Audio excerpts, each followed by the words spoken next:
Good evening. Welcome to Source 16 News at 10. I'm Tammy Hancock. A new Lifetime Network reality program that is heart-touching, tear-jerking, and features some local soldiers and their families will air this weekend. It's called Coming Home, and it follows the lives of military families across the nation, including Clarksville and Fort Campbell.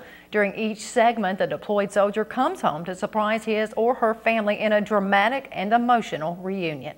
Here's a preview, and you may want to grab a Kleenex. My dad, Master Sergeant Joe Myers, is in Iraq right now. And I want so bad to hold you. Some of the things I haven't told you. And I count the days and the miles back home to you on that highway 20 ride.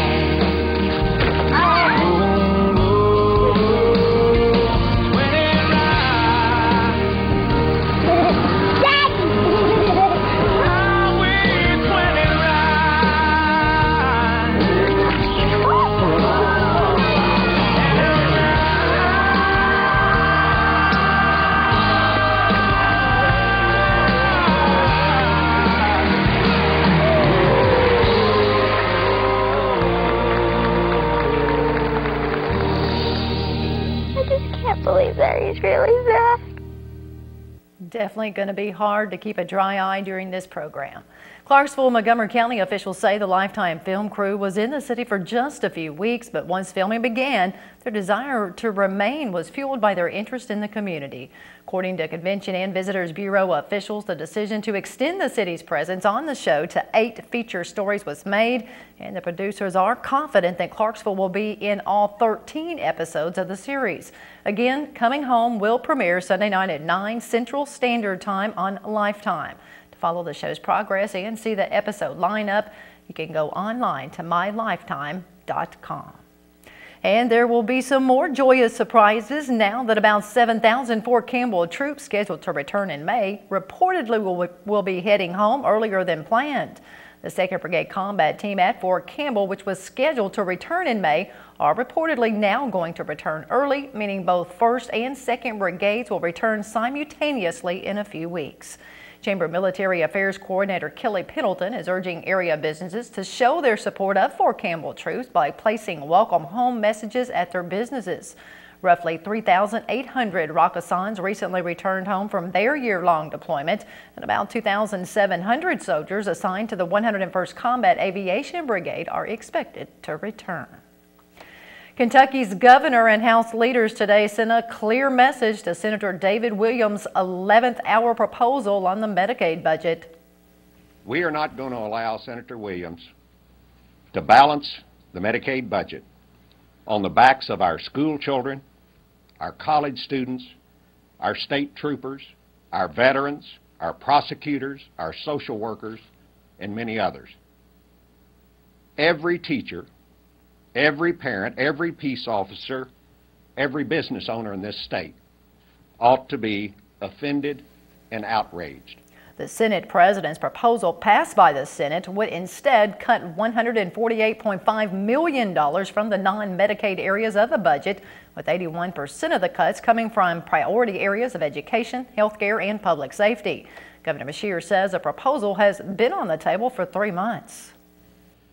Senator Williams has had since November to propose an alternative, but instead he's waited until the 11th hour to unveil a plan developed in the dark of the night that cuts everything: education, public safety, job creation efforts, non-Medicaid health and family services, and a host of services unrelated to Medicaid.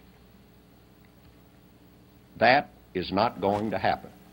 The governor has proposed transferring $166.5 million from the fiscal year 2012 Medicaid budget to fiscal year 2011, then capturing those savings through expanded managed care programs and other program efficiency measures, which was passed overwhelmingly in the House by both Democrats and Republicans. During his statement, the governor says they are open to discussing options and are willing to stay in Frankfort as long as it takes to get the job done. Meanwhile, the Kentucky legislature passed House Bill 310 today, allowing tax breaks for economic projects like Oak Grove Village. The bill provides tax increment financing to cover improvement costs like new roads, water lines, and sewer lines for the developments. The Oak Grove project is expected to create thousands of construction jobs as well as permanent jobs from the retail center once the development is completed. 3rd District Senator Joy Pendleton says, quote, "This development will also be good for the economy of the area." According to Pendleton, every new dollar spent in a community by a visitor turns over 7 times. The bill now goes to Governor Steve Beshear, who is expected to sign the bill into law. In addition, a bill sponsored by 3rd District State Senator Joy Pendleton of Hopkinsville to clarify regulations regarding small farm trucks and trailers has been sent to the governor to be signed into law. A Cumberland Furnace man was flown to Nashville after he was run over by a hit-and-run driver this afternoon in Clarksville. According to police, Richard Timothy Smith was hit on Madison Street around 2:30 by a white full-size extended cab pickup truck driven by an unknown driver.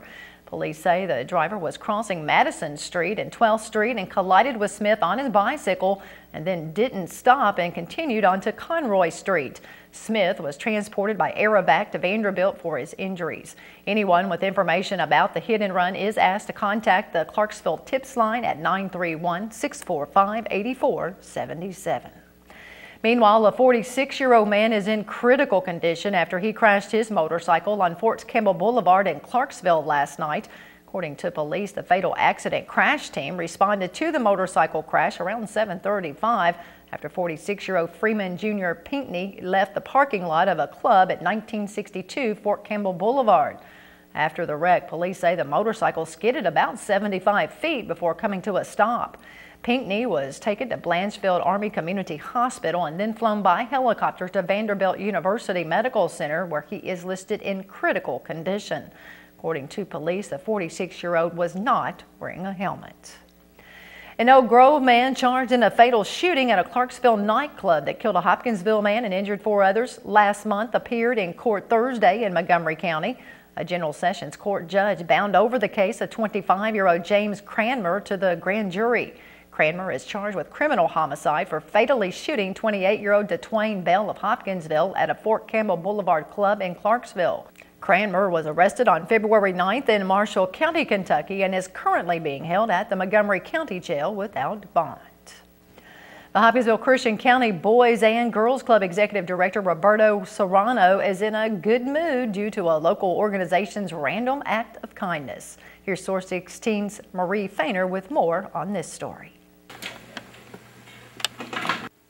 Area teens will be able to surf the internet at Hopkinsville Christian County's Boys and Girls Club thanks to a very generous donation. We couldn't be more grateful to Hopkinsville Community College for thinking of the club. There's a number of kids here from ages 6 to 18. They'll benefit and really prepare for a 21st century world.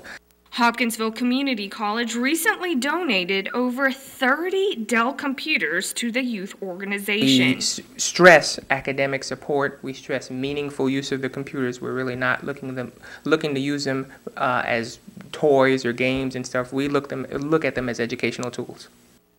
According to the executive director, the donation of computers will definitely be put to good use. You better believe it. There's all sorts of homework assignments that middle school and high school kids now require a computer. The library has wonderful resources, but for kids who can't get to the library or have something due tomorrow, they can go on the internet, whether it be at home. If they don't have a computer at home, they can come to the Boys and Girls Club and use our internet here to do all sorts of class projects. Serrano hopes that with the new computers, teens will have another alternative to crime and gang membership. Marie Fainter, Source 16 News. A Clarksville man is in stable condition at this hour after he was life-flighted to Nashville this morning after being shot. According to police, officers were called to Gateway Medical Center around 3 o'clock this morning about a 24-year-old black male that sustained gunshot wounds. Police say the shooting allegedly occurred in the 1600 block of Fort Campbell Boulevard, and the man was brought to the hospital by family members. He was then flown to Vanderbilt University Medical Center where he underwent surgery. At this time, police say there are no suspects. In other news, a Hopkinsville man was indicted by the Christian County Grand Jury today for allegedly attacking 2 Oak Grove police officers last year. 33-year-old Dante Daniels is charged with 2 counts of third-degree assault, first-degree fleeing or evading police, and third-degree criminal mischief. According to his indictment, on December 11th of last year, Daniels punched one officer in his left jaw and kicked another officer after they responded to the Cat West Show Bar because Daniels did not pay for services. In addition, his indictment indicates that at the time of his arrest, Daniels had warrants for his arrest in Texas. His bond is set at $16,000. The Murray-Callaway County Hospital Board is discussing changes to their smoking policy. Vice President of Human Resources John Wilson presented the committee with a report saying the hospital's current tobacco-free policy does not match the Joint Commission's standards. Specifically, MCCH does not offer a designated smoking area on its property, something that could count against them when it's time for the group to reevaluate the hospital. When the issue was presented in Wednesday's full board meeting, members had mixed emotions, including Chief of Staff and member of the Board and Personnel Committee, Dr. Rob Williams, who said they do not need to rush a decision. The recommendations have been delegated to a committee for further study by the MCCH Board of Trustees. Taking a look at tonight's Mega Millions jackpot, it's up to $105 million, and Saturday's Powerball jackpot is $25 million.